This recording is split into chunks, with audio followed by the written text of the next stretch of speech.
임마누엘이라는 제목으로 함께 말씀 나누겠습니다. 여러분들은 성탄절 하면 뭘 하고 싶으십니까? 어떤 거 하면 좋으실 것 같으세요? 라이프웨이 리서치라는 곳에서 2100명의 성인들을 대상으로 크리스마스에 뭐 했으면 좋겠냐라고 물어봤는데, 이게 이렇게 이제 순서대로 나왔습니다. 사랑하는 사람과 선물을 주고받겠다. 두 번째가 가족이나 혹은 친구들과 저녁 식사를 함께 하겠다. 그리고 세 번째가 크리스마스 트리를 멋있게 만들어 보겠다. 성탄절이 하고 싶은 게 많은가 봐요. 정작 성탄절의 주인공, 성탄이라는 건 거룩한 탄생을 말해요. 성탄절의 주인공 예수 그리스도와 함께 하겠다라는 대답은 별로 없었습니다. 세상 사람들은 성탄절을 그렇게 보냅니다.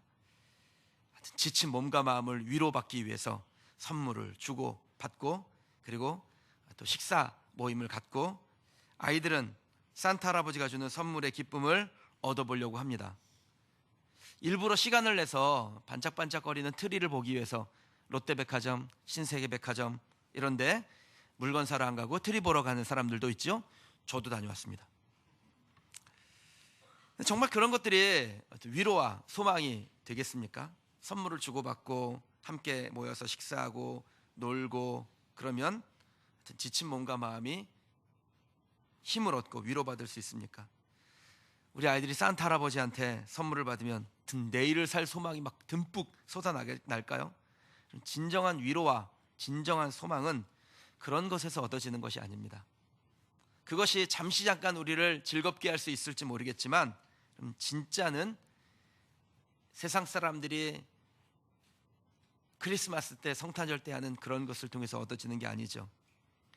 여러분들은 이미 동심이 하나도 없다라고 저는 믿고, 그러니까 진짜 팩트를 알려드리겠습니다. 산타 할아버지는 아빠입니다.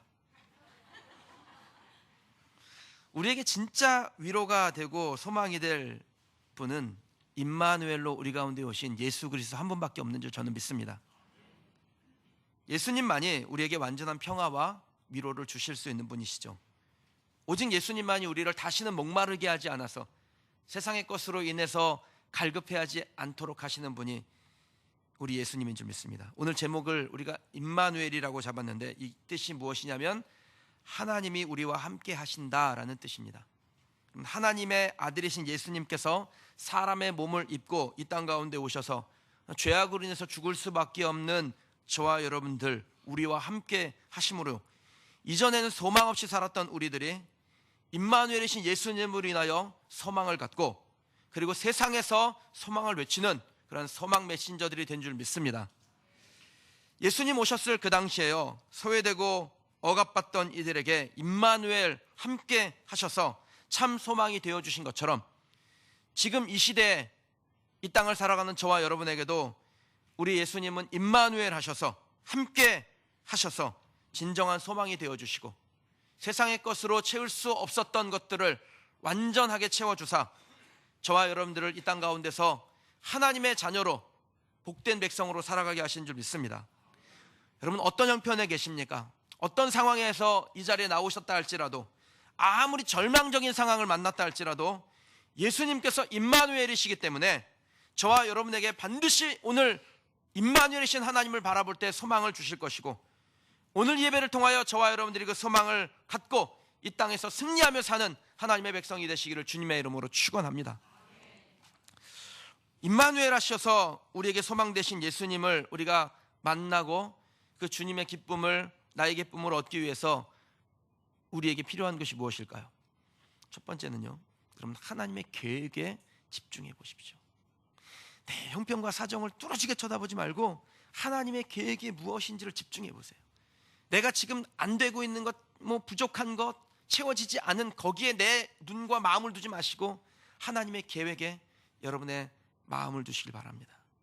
오늘 우리가 읽은 말씀의 역사적 배경이 이렇습니다. 그 당시에 이스라엘은 북과 남으로 나누어져 있었는데, 이 북쪽에는 베가라는 왕이, 남쪽에는 아하스라는 왕이 이제 다스리고 있었습니다.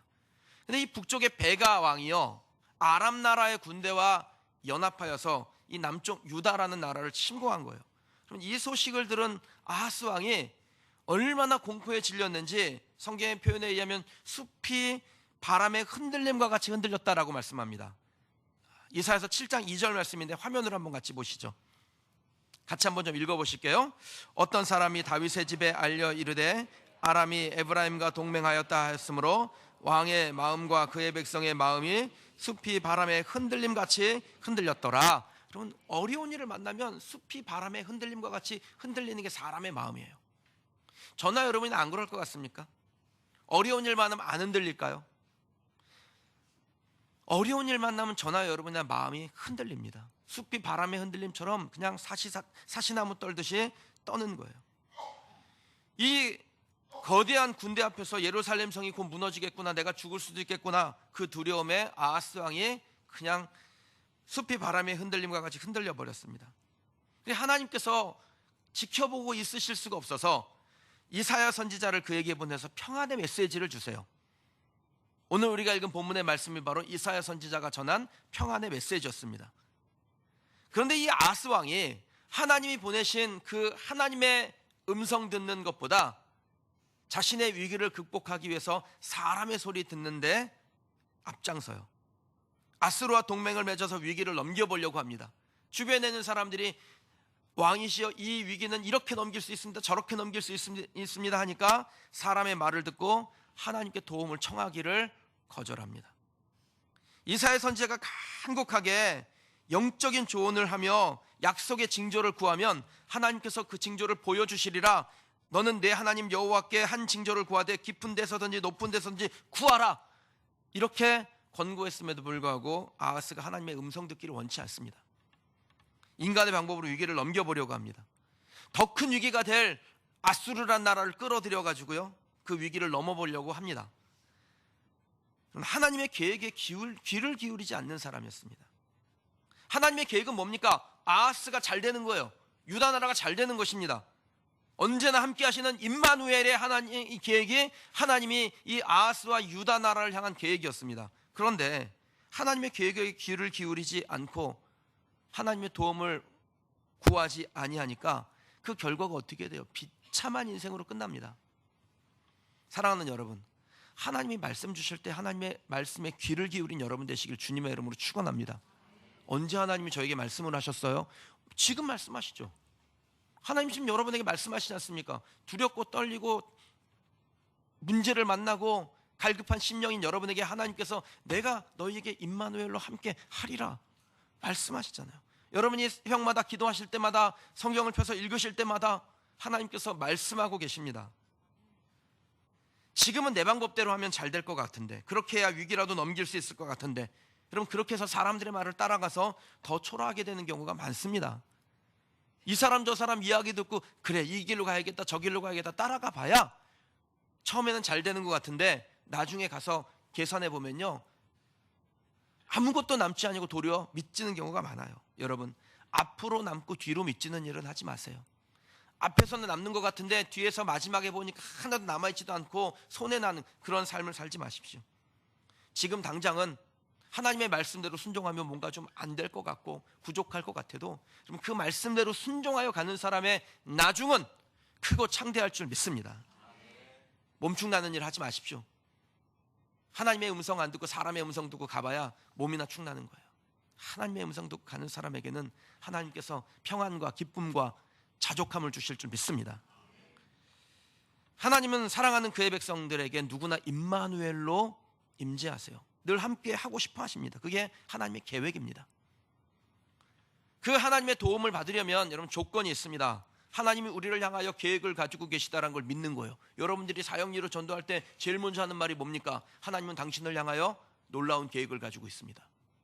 하나님이 우리를 향하여 놀라운 계획을 가지고 있다는 것을 믿을 때 임마누엘로 임재하시는 하나님의 놀라운 역사를 우리의 삶 가운데서 발견하게 됩니다. 그 하나님을 믿지 못하면 하나님의 계획은 그저 계획일 뿐이에요. 그런데 하나님의 계획을 믿으면 그 계획은 실행되고 열매 맺을 줄 믿습니다. 사랑하는 성도 여러분, 하나님이 우리와 함께 하시겠다는 그 놀라운 임마누엘의 계획이 저와 여러분, 여러분의 가정, 여러분의 기업, 우리의 자녀들에게 주시는 하나님의 계획이라는 것을 기억하시기 바랍니다. 그것을 인정할 때 하나님 우리를 도우세요. 기가 막힌 방법으로 하나님께서 도우십니다. 하나님은 인격이시기 때문에 우리가 원하지 않을 때는 도우실 수가 없습니다. 자원하는 마음으로 하나님의 도움을 구할 때 하나님께서 아낌없이 우리를 도우시는 거예요. 그래서 안타까운 마음으로 지금도 기다리시는 거죠. 하나님께 도움의 손을 내밀기를. 그래서 원하기만 하면 임마누엘, 늘 함께 계시니까 우리를 도우시는 하나님의 능력이 그곳에서 나타나는 것입니다. 아하스 왕과 같이 굳어진 마음, 자기 고집, 인간적인 방법으로는 하나님의 계획을 발견할 수가 없습니다. 하나님의 말씀에 온전히 귀를 기울이는 겸손과 또 하나님을 온전히 집중하고자 하는 우리의 마음의 상태가 되어야 하나님의 음성이 들리기 시작하고 하나님의 계획이 보이기 시작합니다. 하나님을 만나게 되는 것입니다. 참 소망이신 하나님을 만날 때 또 누구라도 좋습니다. 혹시 실패했을지라도, 망하기 일보 직전이라도 하나님의 음성에 귀를 기울이면 소망이 생겨나요. 하나님이 어떤 일을 행하실지가 보여요. 임마누엘이신 하나님이 언제나 우리와 함께 하신 하나님께서 약한 나를 강하게 하실 줄 믿습니다. 사랑하는 여러분, 오늘 이 아침에 저와 여러분 이런 고백을 하기를 원합니다.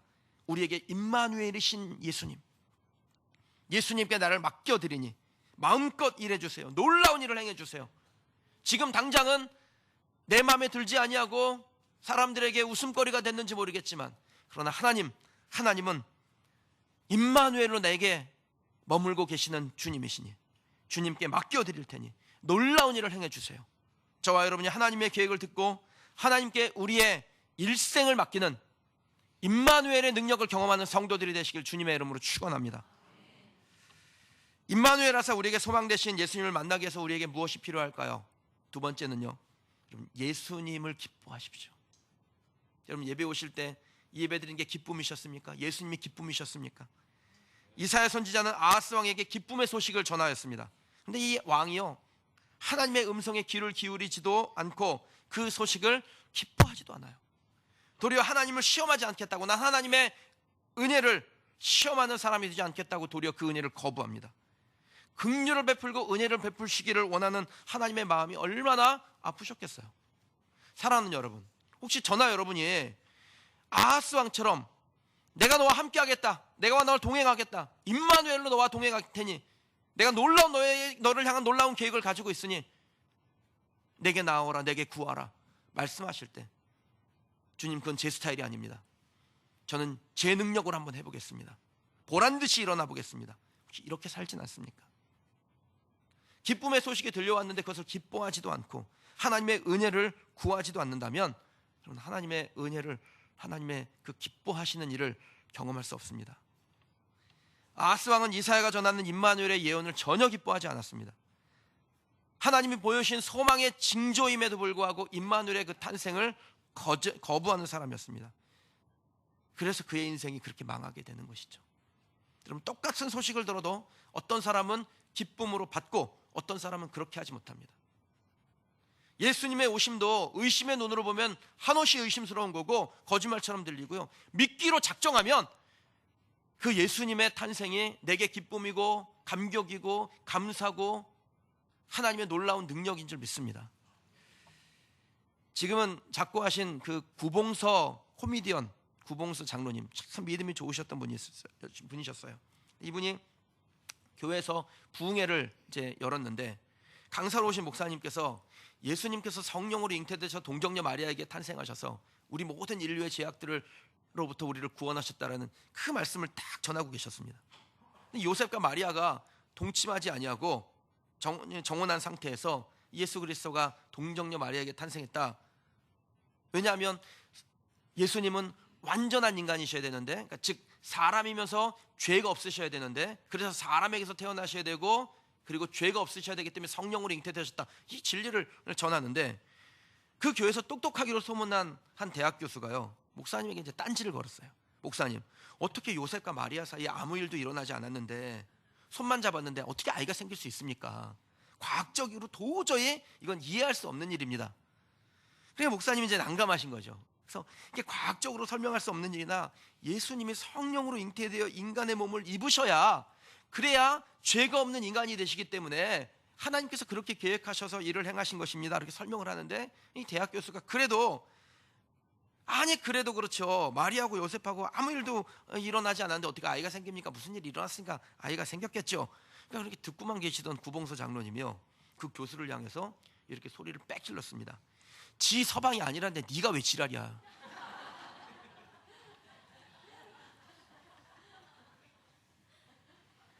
여러분은 임마누엘로 오신 예수님을 믿고 기뻐하시는 분입니까?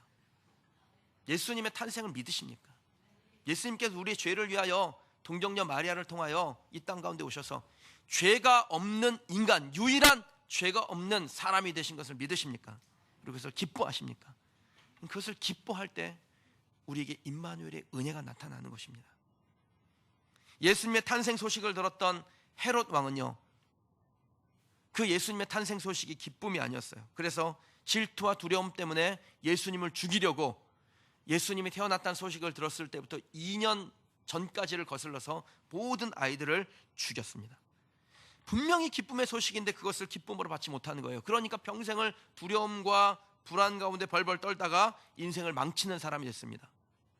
근데 예수님의 탄생 소식을 기뻐하며 기다렸던 동방의 박사들은 어떨까요? 마태복음 2장 10절에 보니까 예수님의 탄생을 지시하던 별이 딱 멈춰서자 이 사람들이 기뻐하고 기뻐하였더라, 이렇게 성경은 설명합니다. 매우 기뻐하고 크게 기뻐했다는 뜻입니다. 여러분, 이렇게 예수님의 탄생을 기뻐했던 동방의 박사들은요, 메시아로서 오신 예수님을 최초로 보는 사람이 됐어요. 시편 37편 4절 말씀에 보면 여호와를 기뻐하라, 그가 내 마음의 소원을 내게 이루어 주시리라. 하나님을 기뻐하면 하나님이 하실 일이 뭡니까? 우리의 마음의 소원을 들어주신다는 것입니다. 그럼 마음에 소원이 있으세요? 그 마음의 소원을 가지고 어떻게 하나님 앞에 나아가시겠어요? 하나님을 기뻐하시기 바라요. 오늘 내가 하나님을 기뻐하면 하나님이 하나님의 일을 행하실 줄 믿습니다. 우리가 하나님의 살아계심을 믿고 하나님을 기뻐하면 우리의 마음에 품은 소원이 이루어집니다. 얼마나 놀라운 일이에요. 내가 무슨 대가를 치렀어요? 하나님만 기뻐하면 되는데. 혹시 여러분 마음에 소원이 있으십니까? 그렇다면 지금 이 순간부터 예수님을 기뻐하는 여러분 되시기를 주님의 이름으로 축원합니다. 예수님을 나의 인생의 선장으로 삼고 늘 기쁨과 평화를 누리는 성도들이 되시기를 주님의 이름으로 축원합니다.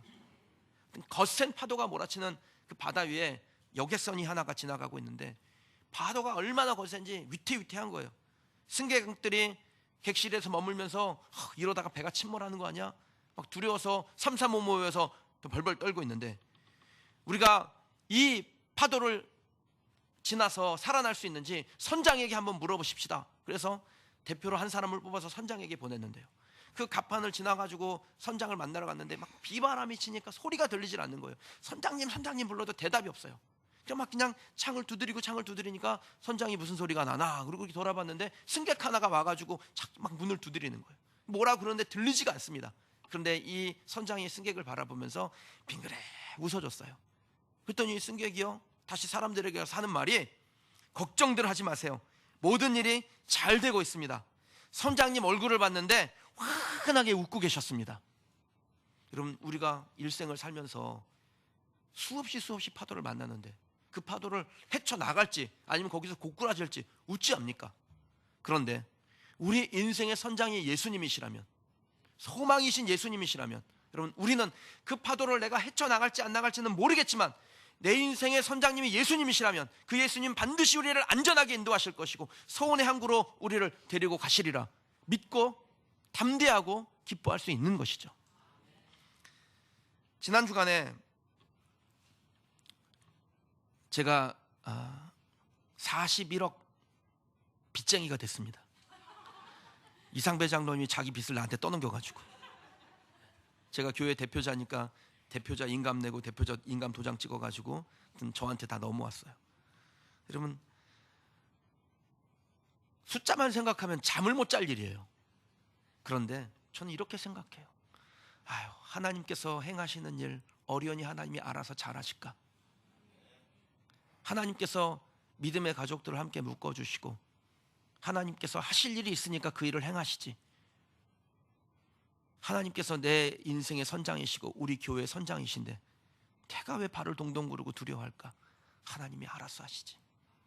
그럼 어떤 일이 일어날지는 모릅니다. 그러나 잘 되게 하실 우리 하나님이 저의 하나님, 여러분의 하나님인 줄 믿습니다. 우리 인생의 선장 누굽니까? 선장을 나 자신으로 삼은 사람은 불안할 수밖에 없어요. 그런데 하나님께서 내 인생의 선장이신 분들은 하나님의 평화, 하나님의 은혜, 하나님의 도우심을 경험하게 될 줄 믿습니다. 임마누엘이신 예수님과 함께한 사람은 기쁨, 평화, 자족을 누리기는 복된 삶이 될 줄 믿습니다. 여러분의 삶이 그렇게 되길 주님의 이름으로 축원합니다. 임마누엘 하사 우리에게 소망 되신 예수님을 만나기 위해서 우리가 어떤 일을 해야 될까요? 세 번째는요, 섬김과 나눔을 우리의 삶에서 실천하시기 바랍니다. 임마누엘이셨던 예수님은 섬김과 나눔의 삶을 사시는 분이셨습니다. 성육신하신 그 자체가 섬김이죠. 고귀한 피를 아낌없이 나누어 주신 분이셨습니다. 그리고 예수 믿는 우리에게도 예수님처럼 섬김과 나눔의 삶을 살기를 원하시고 계십니다. 예수님의 임마누엘 안에는 섬김과 나눔이 담겨져 있는 것입니다. 그리고 낮고 천한 몸으로 오셔서 우리에게 소망을 선물로 주셨듯 우리도 값없이 우리 이웃들에게 어떤 소망을 선물로 나누어주는, 복음과 떡을 함께 나누어주는 그러한 우리 교회 우리 성도들이 되시길 주님의 이름으로 축원합니다. 세상이 진짜 각박해지잖아요.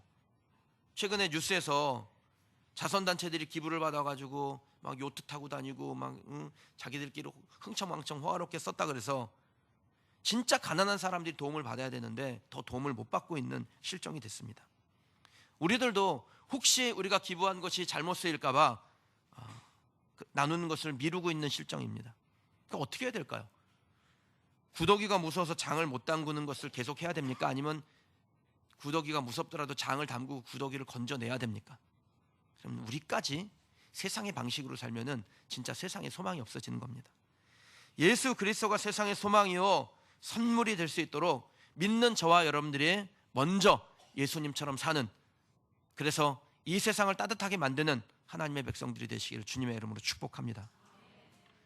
섬김과 나눔의 본을 함께 보여주는, 그래서 이 세상 사람들이 교회를 보면서 저 사람들이 예수님의 말씀처럼 잘 사는구나, 이것을 우리부터 보여주는 그런 우리 교회 되기를 주님의 이름으로 축원합니다. 나누기로 결정하셨다면 마더 테레사가 했던 말을 새겨볼 필요가 있습니다. 쓰다가 남은 것을 주는 것은 동정이지 나눔이 아닙니다. 진정한 나눔은 자기 희생에서 나오는 것입니다. 우리는 동정하는 사람들이 아니라 나누어 주는 사람들인 줄 믿습니다. 로마의 휴일의 여주인공 오드리 헵번, 이 오드리 헵번이 우리가 손이 둘인 이유를 설명해 주었는데, 하나는 자기 자신을 위하여 사용하고 다른 한 손은 고난 중에 있는 이웃을 돕기 위해서 사용하라고 하나님께서 두 손을 주셨다 그랬어요. 저와 여러분들이 하나님께서 주신 우리의 두 손으로 나를 돌아보고 또 남을 돌아보는 그런 복된 삶이 되길 주님의 이름으로 축원합니다. 전도서 11장 1절 말씀에 보면 너는 내 떡을 물 위에 던지라 여러 날 후에 도로 찾으리라 그랬습니다. 여러분, 흐르는 강물 위에 우리의 떡을 던지면 그것은 그냥 잃어버리는 것과 같습니다. 어떻게 강물에 떡을 던졌는데 그것을 내가 도로 찾을 수 있어요? 그런데 그 떡을 던지면 가난하여서 먹을 것이 없어서 그냥 물이라도 먹자, 그리고 그 시냇가에 왔던 사람이 흘러내려온 그 떡을 주워서 먹고 배를 채우게 됩니다.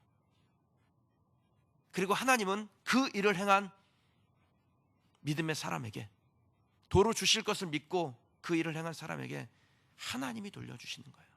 여러분, 우리는 흐르는 강물에 떡을 던지지만 그것을 도로 찾게 될 때는 흐르는 강물로부터 얻는 것이 아니라 하나님으로부터 얻게 되는 줄 믿습니다. 영국의 버닐 공동묘지에 유명한 사람들이 많이 잠들어 있는데 그 중에 찰스 웨슬리라는 사람의 묘가 그곳에 있어요. 감리교회 창시자인 존 웨슬리의 동생인 사람이 바로 찰스 웨슬리인데, 우리가 보는 이 찬송가 안에 찰스 웨슬리의 곡이 많이 있습니다. 그의 묘지 근처에는 그를 기념하는 동상이 하나 있는데 그가 죽기 전에 마지막으로 남겼던 말이 거기에 기록되어 있습니다. The best of all is this, God is with us. 무엇보다 제일 좋은 것은 하나님이 우리와 함께 하심이라. 임마누엘이 하신 하나님과 동행하는 것이 세상에서 가장 좋은 것이라는 이 믿음의 고백이 저와 여러분의 고백이 되기를 주님의 이름으로 축원합니다. 늘 임마누엘이신 하나님과 함께하는 것이 삶의 소망이었으며 위로였다라는 이 찰스 웨슬리의 고백이 저와 여러분의 고백이 되면, 여러분, 우리는 세상에서 가장 좋은 선물, 최고의 선물인 예수 그리스도를 소유한 것입니다. 그리고 그렇게 예수 그리스도를 소유한 사람만이 우리의 삶의 처소처소에서 우리의 이웃들에게 임마누엘이신 예수님, 최고의 선물이신 예수님을 나누어 줄 수 있고 전할 수 있습니다. 사랑하는 여러분, 오늘 말씀을 통해서 나의 임마누엘이신 예수님에 대한 확신을 가지며 동시에 그 확신으로 모든 세상 사람들에게 임마누엘이신 예수님을 전하는 일에 앞장서는 저와 여러분 우리 교회 되기를 주님의 이름으로 축원합니다. 주신 말씀 놓고 함께 기도하겠습니다. 임마누엘로 임재하신 우리 예수님께서 우리 가운데 역사하시기 위하여 우리가 해야 될 일이 있습니다. 먼저는 하나님의 계획에 우리의 귀를 기울이는 것입니다. 하나님이 어떤 일을 하실지, 나를 향한 하나님의 놀라운 계획에 집중하는 것입니다. 그럴 때 임마누엘이신 하나님의 역사가 우리 가운데 나타납니다. 그리고 주님을 기뻐하는 삶을 살기를 결정하십시오. 그럴 때 임마누엘의 역사가 나타납니다. 예수님, 그 임마누엘이신 주님께서 나눔과 섬김으로 이 땅 가운데 오시고 우리에게 그 사명을 주셨다면, 우리가 그 예수님처럼 살아갈 때 임마누엘의 능력, 임마누엘의 은혜가 우리 가운데 임하게 될 줄 믿습니다. 성경은 우리에게 말씀합니다. 이전 것은 지나갔으니 보라, 새 것이 되었다. 지난 삶이 어쨌든 그것은 우리에게 중요한 것이 아닙니다. 지금부터가 중요합니다. 지금 하나님의 계획에 집중하고 하나님을 기뻐하고 하나님께서 우리에게 주신 삶의 원칙대로 나눔과 섬김으로 예수님처럼 살아가면 우리는 임마누엘의 능력을 우리의 삶 가운데서 날마다 경험하게 될 줄 믿습니다. 그 은혜를 사모하며 그렇게 살겠다고 우리의 마음을 다짐하며 기도하십시다. 시간 같이 함께 합심하여 기도하겠습니다.